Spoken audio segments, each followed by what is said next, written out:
vegan spice up and welcome back to my channel. Today is date night, so we are going to be getting romantic and cooking up some sexy food. You know what I mean? But what do you wear on date night? I'm the legendary black redneck.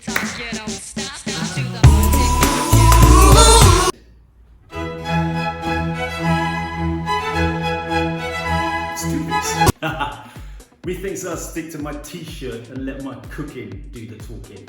So now, if you want to impress your wife, your husband, your boyfriend, your girlfriend, or your gender fluid partner, this is the recipe for you. Foods high in cholesterol, like some meat, fish, and dairy products, are not good for your sex drive because it causes blockages to the vital organs and slows down the blood flow to the you-know. Now, let's have a look at some of the ingredients we'll be working with today. Sausage, vegan chorizo sausage, sweet potatoes. We're gonna make some really crispy fries with these. King oyster, yes. We're gonna make our scallops out of these. These little babies, hot chili and garlic. These are both excellent for the circulation. Let's get our cook on.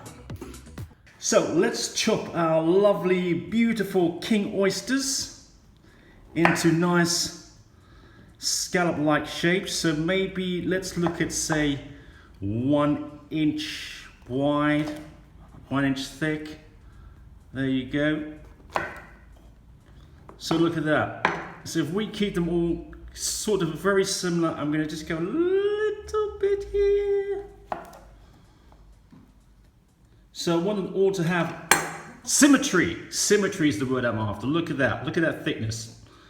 That's what we're after. So if we could do all our oyster mushrooms like that, that would be absolutely perfect. I'm just going to cut them across not too deep, just like that, across on both sides, little lines.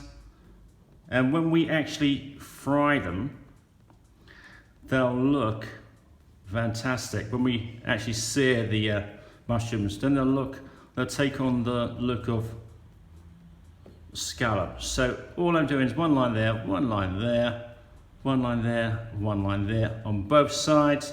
Don't go too deep. I don't want you to cut the oysters in half. There you go. So if you do it to all of them, they will look beautiful. Now for our marinade. Now what I'm going to do, a nice dish like this. This is actually a sushi wrapper, or you can actually use nori flakes, a sheet of nori flakes. I'm just going to drop it in like so. And then I'm going to add 2 cupfuls of water. And then I'm going to add 1 tablespoon of soy sauce. I just drop king oysters in like that. There you go. There you are. And I would leave them there for at least 2 hours.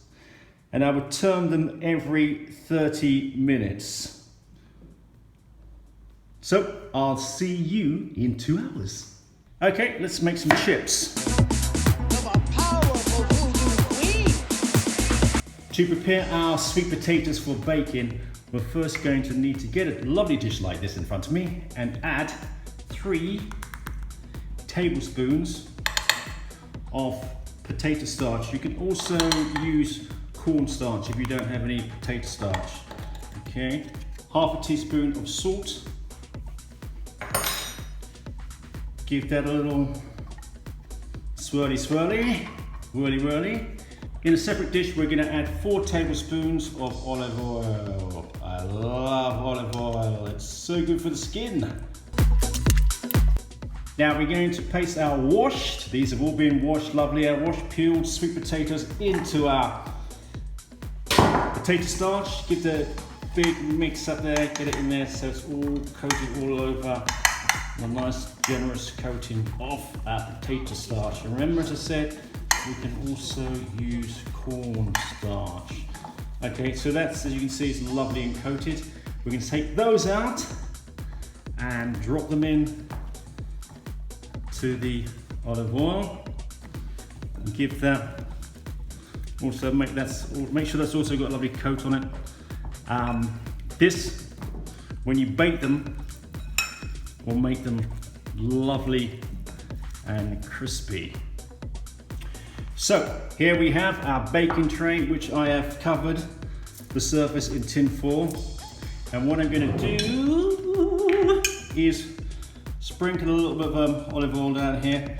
Tell you why, it's to stop the sweet potato chips from sticking, because we're going to cook them for, in total, about 25 minutes. But first we're going to cook them for 15 minutes at 190 Celsius, 350 Fahrenheit.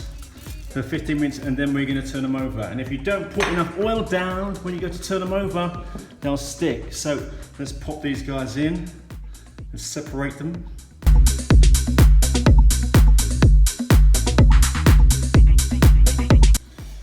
Right, so these are now ready to pop into the oven. So let's do it. Okay, 2 hours later, our king oysters have been marinating lovely, as you can see. So what I'm going to do now is just take them out and put them on some cloth to kind of like just take a little bit of the moisture out. I don't want too much of it out, but just a little bit so they're not too wet when they go into the frying pan. Take a little bit more cloth and just slightly lay that over gently like that, and they'll be ready to be fried in a couple of minutes. Our fries have now been in for 15 minutes. Now let's try to turn them over.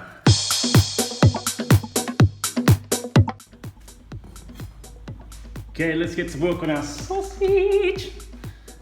Okay, time to chop the sausages. I just do them quickly like that. Again, we're just doing like 1 centimeter pieces.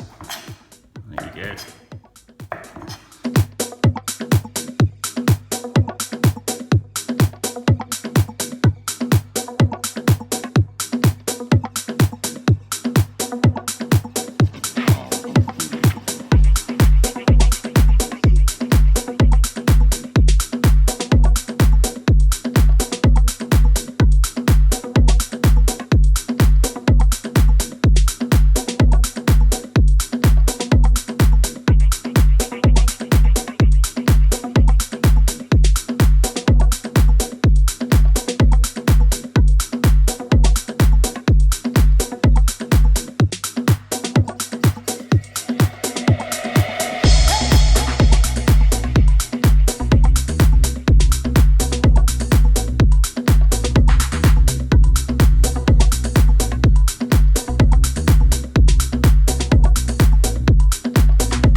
Exciting part of this whole preparation, the plating.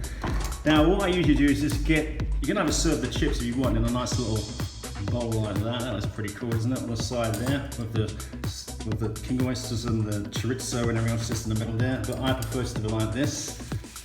Just drop them all. Look how crispy they are. Crispy coated. Lovely, lovely, lovely. Maybe a bit too much there. Yeah. How's that? Then I'd like to get some of the scallops, just place them, strategically place them. There we go. There we go. Oh look, there's that one with the silver foil on it. Let's get rid of that one. Don't want any choking, do we? And then we've got our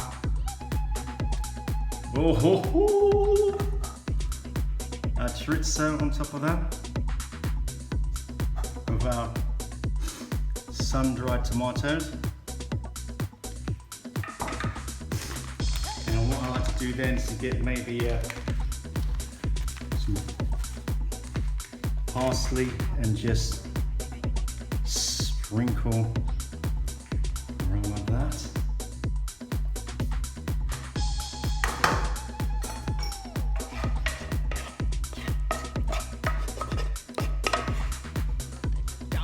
And some of that butter tamari. Look at that.